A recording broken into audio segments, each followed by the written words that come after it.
Hello again to another Agakala Reaction. Today we have another date night. Yay! We have them few all day. We have, yes, several dates, many dates. Oh, this is the only second today. So, but you're gonna see them over 2 weeks. Oh yes. So, what are you watching? And today we're watching Puerto Rico Travel Guide, the best Caribbean destination from World Travel Guide. You like that channel? I like the show, it's good. Yeah. And let's just go into and see Puerto Rico. Puerto Rico is an island that makes a traveler's heart beat faster.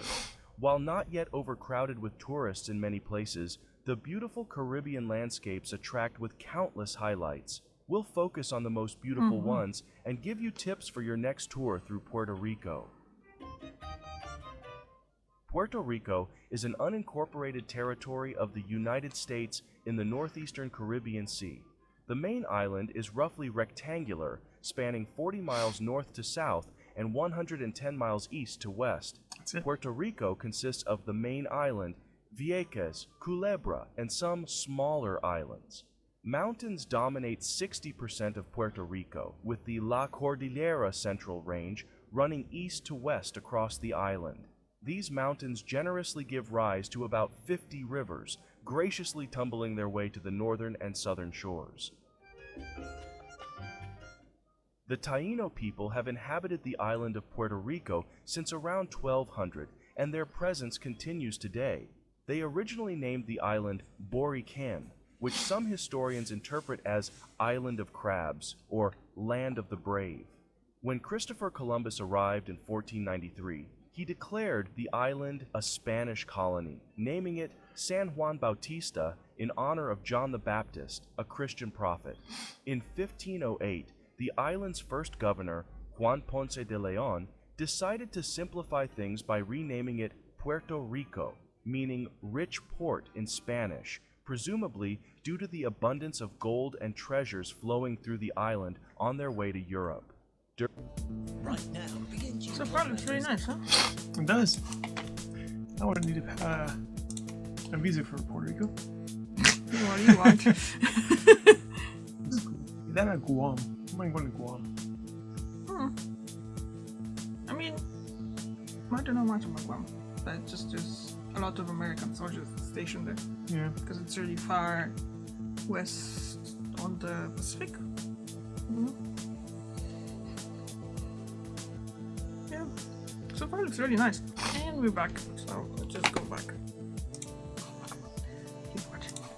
Slave traders forced African people to the island to construct forts and labor on plantations.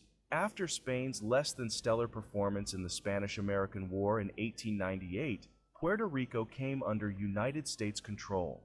In 1917, the island became a U.S. territory, and Puerto Ricans were granted U.S. citizenship through the Jones-Shafroth Act, signed by President Woodrow Wilson. Though Puerto Rico is not a U.S. state, its residents use the U.S. dollar and have access to services like the U.S. Postal Service. U.S. citizens, including Puerto Ricans, do not need passports to travel between Puerto Rico and the mainland United States. San Juan, the capital of Puerto Rico, is the oldest European-founded city in the Americas and the center of Puerto Rico's history and culture. The city has a population of 350,000 residents. It's a remarkable blend of the old and new worlds, but also a center for more contemporary activities like dining, shopping, and nightlife. Old San Juan is the famous historic part of the city. It is notable for its recognizable cobblestone streets.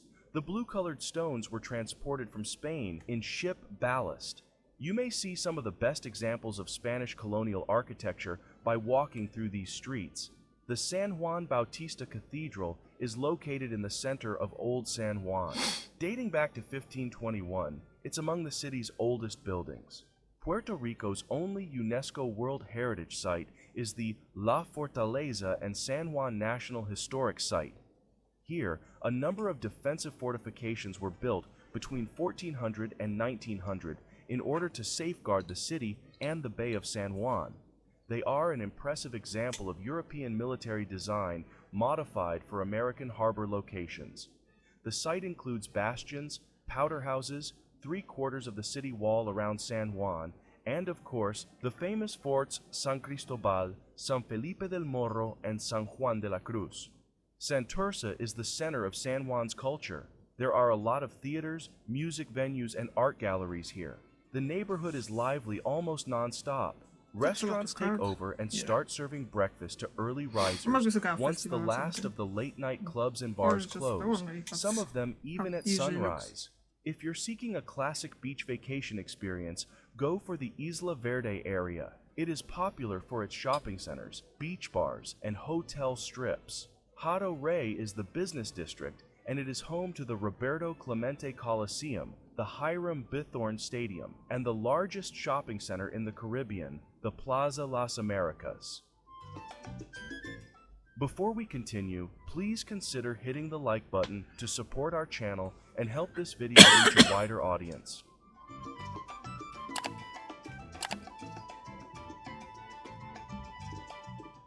Now, let's talk about the downsides of Puerto Rico. Similar to some other Caribbean islands, Puerto Rico has its fair share of crime and gang activity, understandably leading to some safety concerns. Theft is a real issue, predominantly involving pickpocketing and purse snatching, fueled by the island's pronounced economic inequality. Weather is also a concern. Hurricane Fiona visited Puerto Rico in September 2022, bringing over 30 inches of rain, causing floods and mudslides, and once again disrupting the power grid. Despite these inconveniences, tourism remains largely unaffected. Airports are operational, cruise traffic is normal, and everyone on the island has power.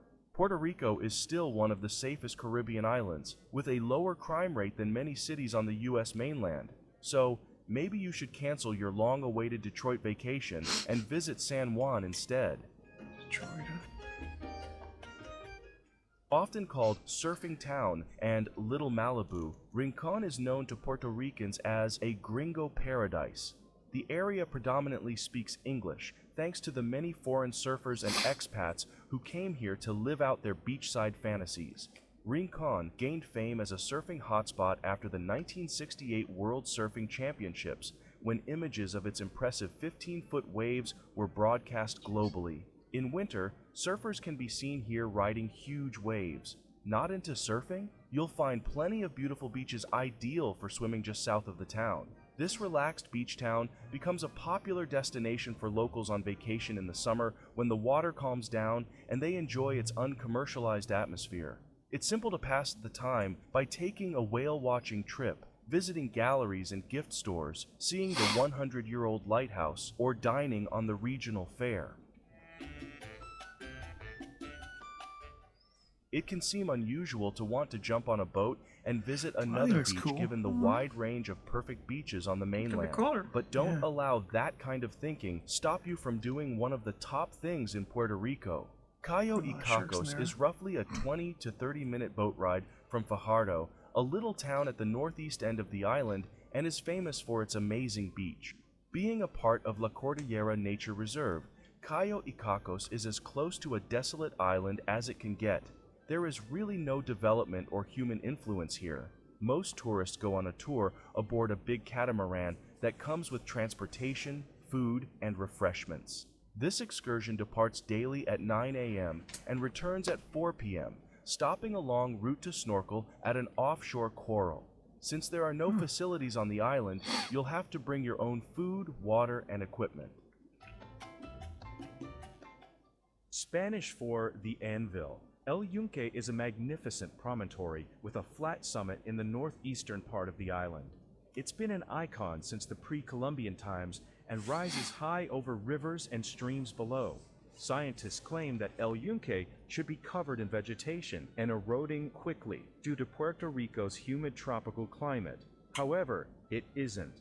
Blown by the trade winds, storms regularly strike the region. Rain falls here 3 times a day on average. Over 14 feet of rain falls annually. Rainwater rushes through rivers and rivulets in the Luquilo watershed after cascading down the headland of El Yunque. The El Yunque National Forest, the only tropical rainforest in the United States, attracts over 500,000 tourists every year. A main highlight are the waterfalls. Lamina Falls is the ideal place for a cool swim. You should park the car and take a hike into the jungle to experience El Yunque's beauty. The popular El Yunque Trail is roughly 2.5 miles long in each direction. Sounds short, right? But don't be fooled. It's a pretty difficult and steep climb.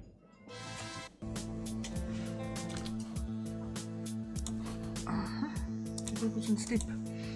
Difficult and steep climb. Oh, yeah. That's gonna be difficult for me. I don't like steep climbs. I use on my legs, my knees. Yeah, we are getting older. Mm-hmm.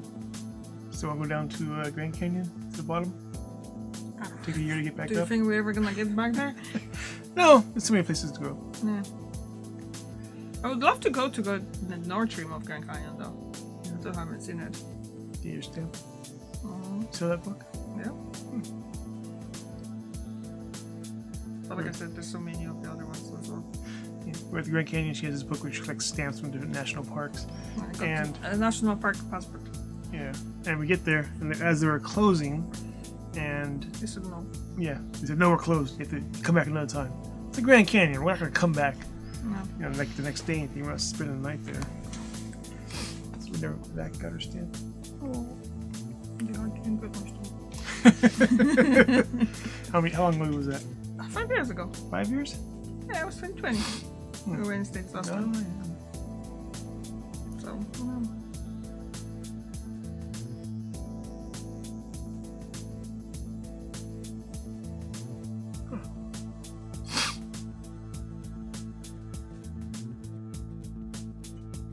Sorry, we're watching the ad now. Yes, Grammarly. it's a very interesting ad. They're submerged in water and in an office in water, but it's pretty cool. Definitely caught our attention. Yes, it did, yeah, sorry. Yeah, for sure. There's even a floating printer.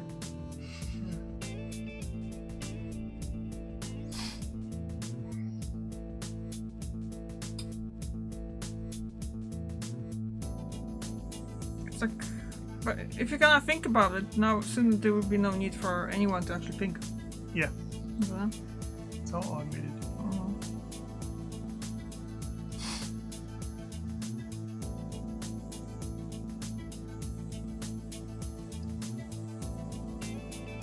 Very small canoe.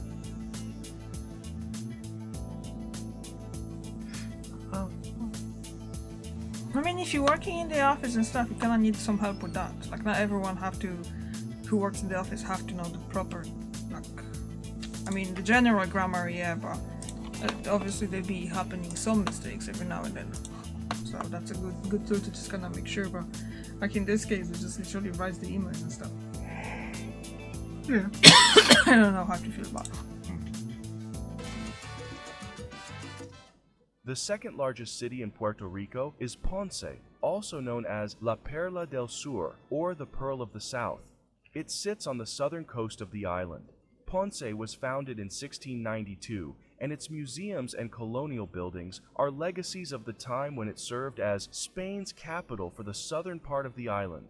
The 130,000 locals extend a warm and thankful welcome to visitors. La Guancha, Ponce's boardwalk with views of the Caribbean, is a nice spot to visit the stands serving local food. The iconic, wood-framed red and black striped Parque de Bombas was the island's first fire station, built in 1882. It is now a museum dedicated to remembering Ponce's firemen. The far more recently built cathedral and the city hall are two other noteworthy buildings. The free trolley service is a fantastic choice if you're short on time and want to see as much of Ponce as you can. You can get on and off the trolleys at any time as they stop all throughout the city. Placed about 7 miles off the east coast of Puerto Rico lies Vieques, one of the offshore island municipalities. It's one of the few places that still genuinely resembles the Caribbean of the past. The military of the United States acquired 60% of Vieques' land during the 1940s. Due to the lack of work opportunities, a large number of the inhabitants were compelled to emigrate to Puerto Rico and St. Croix in search of a place to call home. Today, Vieques is serene, lush, and uncrowded. With dozens of undiscovered beach coves in Mosquito Bay, the world's brightest bioluminescent bay, Vieques is the real definition of tropical happiness. Another attraction here are the wild horses. They roam the island freely and are descended from early European settlers.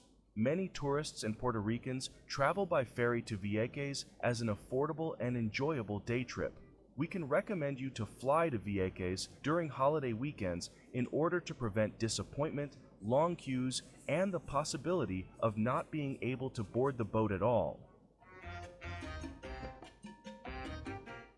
The small island of Culebra lies east of Puerto Rico's main island. On his second voyage in 1493, Columbus is said to have found this island north of Vieques. After the Spanish began to colonize the Puerto Rican mainland, the Taino Indians, the first recorded inhabitants, sought shelter on Culebra. Culebra's arid climate, which receives barely 35 inches of rain annually, is arguably its most notable attribute. There is always some sunshine here. Flamenco Beach, known for its flamingo sightings in the winter, takes its name from the nearby lagoon. You can visit this beach during the week to avoid the crowds on weekends and holidays. It's surrounded by low scrub and trees instead of tall palms. Many visitors come here as day trips from San Juan. The beach is the only one on Culebra with all the facilities. It is simple to see why pirates enjoyed hiding out on Culebra's rugged coastline with its cays and hidden coves. The island has copious amounts of diving opportunities, which more than offset its lack of entertainment alternatives. Around the island, there are supposedly 50 dive sites. The majority of them are found around the cays and on the island's periphery reef. Covering the towns of Camuy, Hatillo, and Lares, the Rio Camuy Cave Park is found in the northwest of Puerto Rico. The Quebrada neighborhood of Camuy is home to the park's main entry. Formed by the Rio Camuy, the world's third largest underground river, the caverns are part of an enormous network of naturally occurring limestone caves and underground streams. According to archaeological findings, the island's native population first explored the cave system hundreds of years ago, before it was formally discovered in 1958.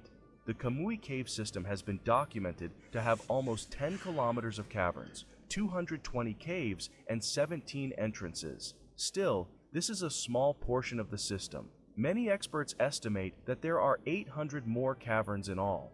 Reservations are necessary, and the complex is only partially accessible to the general public. We hope you liked our journey to Puerto Rico. Travel Guide California, huh? Yeah, well, look how long it is. An hour, of course. California's pretty big. Lot to see. Huh? Lot to see. Yeah, we've seen quite a good place though. Well, that was, I didn't realize Puerto Rico is actually set to a few islands. I was just thinking it's just one island. Same here. Yeah. So I definitely learned something, you know. And another place to have. They didn't show the food. Yeah, I guess we could make the food video next. Nachos. We've been fixated on nachos recently. Yes. We're making them at home and they're delicious. Yeah. Have anything to add? No? Okay, so we'll be saying thank you very much for watching, and we'll see you actually tomorrow and see you next week. Bye!